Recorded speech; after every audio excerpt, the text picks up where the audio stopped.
जड़ी बूटियों के संदर्भ में आज हम आपके लिए एक और औषधीय गुणों से भरपूर, जो हमारे देश में प्रायः सर्वत्र जो पौधा मिलता है, परंतु जिसका वर्णन आयुर्वेद में आदिकाल से ही मिलता है, हमारे वेदों में, हमारे शास्त्रों में और पुराण ग्रंथों में जिसका बहुत वर्णन है, जिन औषधियों का कायाकल्प के लिए वर्णन है, जो औषधियाँ शरीर को निरोग करने के लिए या असाध्य रोगों के लिए जिनका वर्णन है, उसमें से इस पौधे का भी वर्णन है जो आप मेरे सामने और मेरे हाथ में और चारों तरफ आप जो देख रहे हैं, यह वह पौधा है। इसको हम बोलते हैं अपामार्ग, इसको चिरचिटा भी बोलते हैं, एकायरेंथस एस्फेरा यह इसका बॉटनिकल नाम है। इसको संस्कृत में दूरग्राह कहते हैं, दूरग्राही भी, दुग्रीहा भी कहते हैं इसको। ये औषधि शरीर के बहुत सारे रोगों को दूर करने में सक्षम है, साथ ही ये कुछ चमत्कारिक गुणों से भी इसकी जो आयुर्वेद के जानकार लोग हैं बहुत प्रशंसा करते हैं। बहुत सारे ऐसे इसके चमत्कारिक गुण हैं जिस गुण के संदर्भ में हमारे आयुर्वेद आचार्यों ने, जड़ी बूटियों के जानकार लोगों ने बहुत सारे काम भी किया है। तो ये पौधा, इसमें आप देख रहे हैं, ये थोड़ा हरा वाला पौधा है। इसमें एक और पौधा होता है जिसकी डंडी थोड़ी सी लाल होती है। तो दो तरह की, हरी डंडी और लाल डंडी की, दो तरह की यह अपामार्ग चिरचिटा के पौधे पूरे देश में, वो चाहे दक्षिण भारत का सुदूर प्रांत हो या कोई भी जंगल का आदिवासी क्षेत्र हो या हिमालय क्षेत्र में, हमने तो यहाँ तक देखा गंगोत्री यानी कि 8-10 हज़ार की हाइट तक भी यह पौधा मिलता है। हालांकि स्थान की भिन्नता की वजह से इसका जो बाह्य क्षुप है, स्वरूप है, वो थोड़ा सा बदल जाता है। सामान्य खेत में, खलिहान में और घर के आसपास जहाँ प्लॉट खाली है वहाँ पर मिलता है। ये सीजनल पौधा है। वर्षा ऋतु में लगभग यह पैदा होने लगता है और वर्षा ऋतु के बाद में अक्टूबर माह तक लगभग यह इस तरह से पौधे के रूप में, बीज के रूप में यह उपलब्ध होता है। उसके बाद में फिर ये पौधा सूख जाता है। तो आइए हम कुछ इस पौधों के जो विशिष्ट गुण हैं उन गुणों की चर्चा करते हैं। शुरू करते हैं। इसका मुख्य जो गुण है वह है दंत रोगों के लिए। आज दुनिया के अंदर जितनी भी आबादी है, उस विशाल आबादी में जो बहुत बड़ी समस्या है वह है दांतों की समस्या। हालांकि आदमी जब तक बिल्कुल दर्द ना हो जाए, जाड़ बिल्कुल खोखले ना हो जाए, जब तक सहन हो रहा है, वो चिकित्सक के पास जाने से कतराता है। वह ठीक नहीं है, परंतु सबसे अच्छा तो ये रहेगा हम यदि जड़ी बूटियों का प्रयोग करके यदि दंत रोगों से बच सकें तो इससे और अच्छी और सुंदर क्या बात हो सकती है। दांत की किसी भी तरह की परेशानी हो, चाहे वो आपके मसूड़े फूले हुए हों, चाहे वो आपके दांतों में कैविटी बन गई हो, खालीपन हो, या किसी भी तरह का मुख का इन्फेक्शन हो, यह अपमार्ग आपके लिए अमृत है, रामबाण है। ताज़ा मिल जाए तो बहुत अच्छी बात है, और यदि नहीं मिले तो आप इसको रात को एक को भिगो दें, सुबह इसी का दातुन करें। बहुत ही लाभकारी है, बहुत ही गुणकारी है। दुनिया के अंदर मैं समझता हूँ कि दांतों के लिए बहुत सारी औषधियाँ हो सकती हैं, परंतु सारी औषधियाँ इस अपमार्ग से कम हैं। यदि जहाँ अपमार्ग मिल जाए, छत्तीसगढ़ के आदिवासी क्षेत्रों में मैंने देखा है कि वहाँ पर हमारे परिचित कुछ लोगों में भी एक श्रद्धेय स्वामी जी महाराज हैं जो गंगोत्री में रहते हैं। तो वो उनकी माता जी बहुत वृद्धा 80-90 वर्ष की आयु, मैंने देखा कि उनके सारे दांत और जाड़ जीव की त्यों मजबूत जैसे जवानी में एक आदमी के होते हैं। मैंने पूछा कि माताजी आप क्या करते हैं, तो माताजी ने मुझे दिखाया इसमें से आपने देखा होगा इस तरह के ये कांड हैं, ये बीच में से ये टूट जाते हैं। जैसे आप देख रहे हैं मेरे हाथ में, ये इस तरह से हम तोड़ सकते हैं। एक एक कांड को हम तोड़ करके अलग अलग कर सकते हैं। जैसे आप ये देख रहे हैं, ये आराम से टूट जाता है बीच में से, फिर ये आराम से टूट जाता है। इस तरह से कांड टूट जाता है। इसमें से जो छोटी सी मोटी कांड है, ये आप थोड़ी मोटी वाली ये ले लें। इतनी बड़ी, यदि ये सीजनल है तो इतने इतने टुकड़ों को बीच में से तोड़ करके आप इसको रख सकते हैं। क्योंकि ये ताज़ा पौधा तो ये सीजनल है, तो इसीलिए बिना सीजन के मैंने देखा कि माता जी ने सूखे हुए बहुत सारे इसके अपमार्ग के इस डंडियों के उन्होंने छोटी छोटी गठरी सी बना करके रखी हुई है। माता कहने लगी रात को एक को भिगो देती हूँ, सुबह इसी का मैं दातुन करती हूँ। ताज़ा मिल जाए तो बहुत अच्छी बात है, और यदि नहीं मिले तो आप इसको ला करके रखें। सूखने के बाद में भी दातुन के रूप में आप इसका प्रयोग करिए।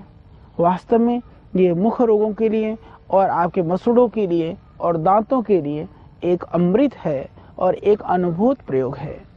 मैंने हजारों उन आदिवासी भाई बहनों को, ग्रामीण क्षेत्र के लोगों को देखा है, और इसमें भी यदि बहुत भयानक पायरिया की शिकायत है, मुख में या दांत में जाड़ में दर्द है, तो इसकी जड़ हालांकि जैसे कि मैंने कहा आपको सीजन में ये पौधा मिल पाएगा, तो इस पौधे के जड़ को आप ले करके फिर आप इसकी जड़ में से, जैसे इसके ऊपर तक आप ले सकते हैं, इसको आप तोड़ करके इस जड़ से फिर आप दातुन करें।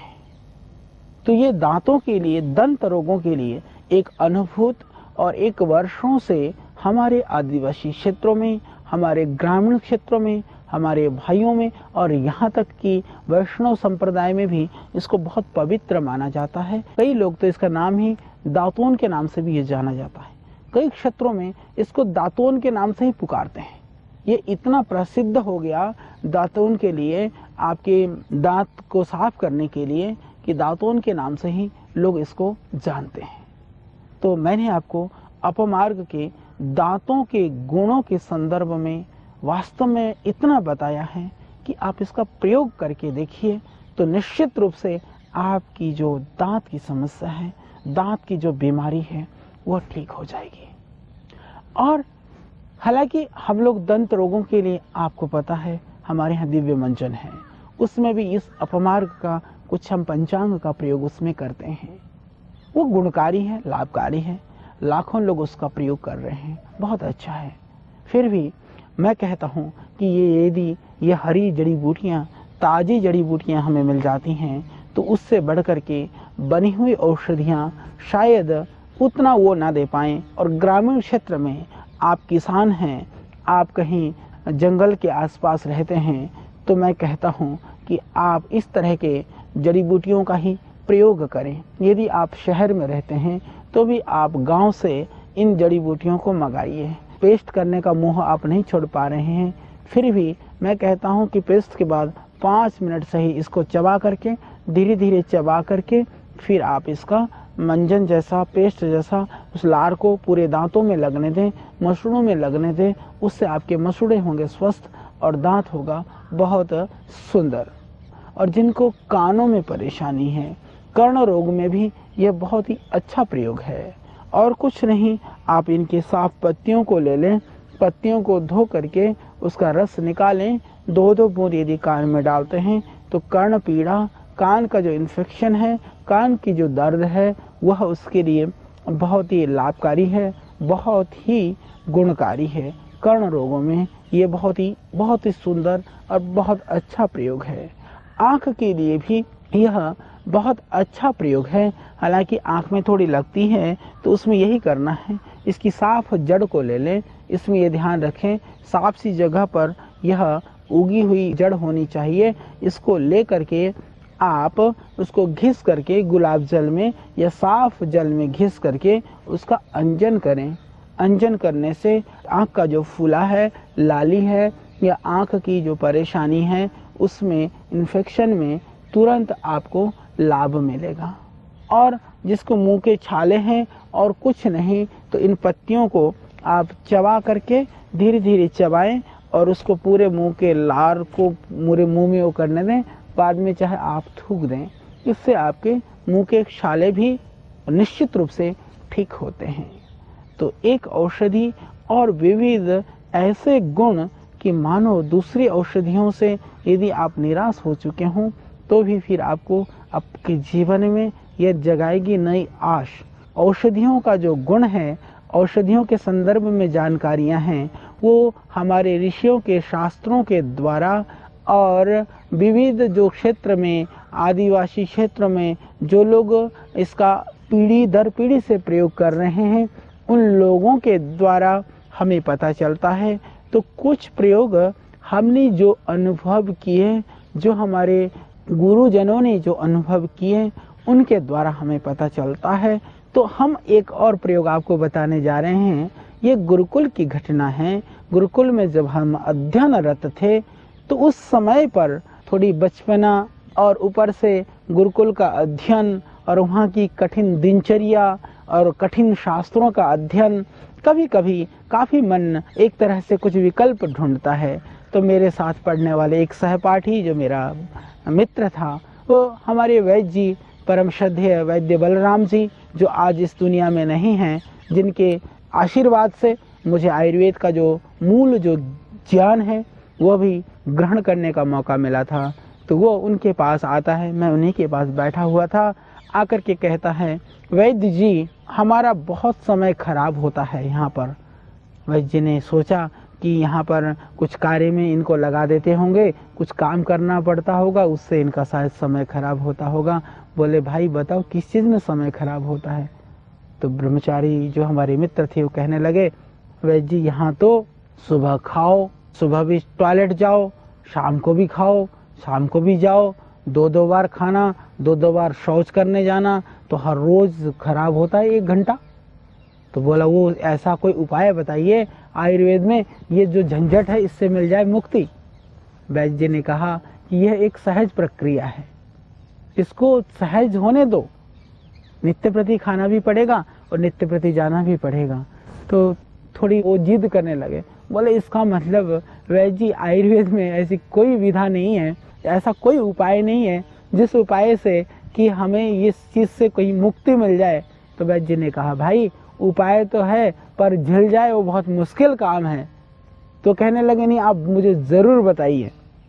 तो वैद्य जी ने बताया ये इसका एक प्रयोग है, हालांकि वो एक रोग में भी उसका प्रयोग होता है, मैं आपको बताने जा रहा हूँ। उन्होंने कहा कि अपमार्ग के जो पके हुए बीज हैं, ये तांडुल इसको बोलते हैं, पके हुए जो बीज होते हैं वो बीजों को ले करके तुम इसका चावल निकाल लो, थोड़ा सा उसको कुचलने से इसका चावल निकल करके आता है। लगभग 10 ग्राम बीजों को दूध में पका लो, आधा किलो दूध में उसकी खीर बना लो। खीर बना करके वो ब्रह्मचारी जो है वो 10 ग्राम जो है इस अपमार्ग की बीजों की खीर को खा गए। खाने के बाद में इससे भूख भी खत्म हो जाती है। तो शाम को भूख खत्म हो गई, पेट में जो मल था वो निकल गया, शाम तक जो दिन का खाया हुआ था, दूसरी दिन भी भूख नहीं लगी और उनको शौच भी नहीं जाना हुआ, अच्छा लगा। तो बोले भाई जी ये तो कमाल की चीज़ है, आपने हमें पहले क्यों नहीं बताई? दूसरी दिन भी ठीक रहा, तीसरा दिन भी कुछ ऐसे ही कट गया, भूख भी ना लगी और शौच भी नहीं जाना पड़ा। जब चौथा दिन होने को हुआ तो उनको बड़ी बेचैनी होनी शुरू हो गई।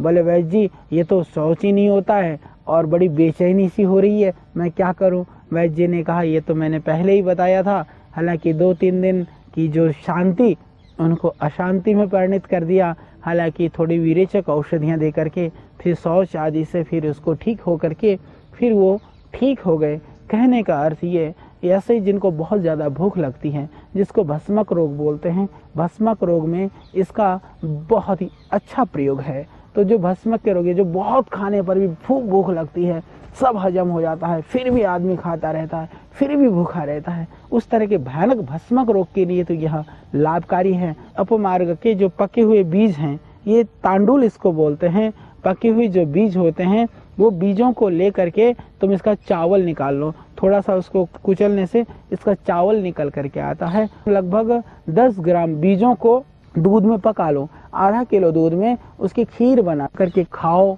इससे भूख भी खत्म हो जाती है। परंतु ऋषि मुनि लोग तो कहते हैं कि इसकी खीर खा करके कई दिन ऐसे ही रहते थे, अनाज नहीं खाते थे, पर वो हमारे लिए बहुत व्यवहारिक प्रयोग नहीं है, क्योंकि हम कर चुके थे, हमने वो जानकारी आपको दी। इसके बहुत सारे गुण हैं। फिर हम कल और आपको इसके संदर्भ में बहुत अच्छी जानकारियाँ और इसके और विविध औषधीय गुणों को हम आपको बताएंगे, क्योंकि यह एक चमत्कारिक औषधि है, चमत्कारिक पौधा है यह अपमार्ग। तो कल फिर हम इस अपमार्ग के विषय में और ढेर सारी जानकारी लेकर के आएंगे आपके बीच।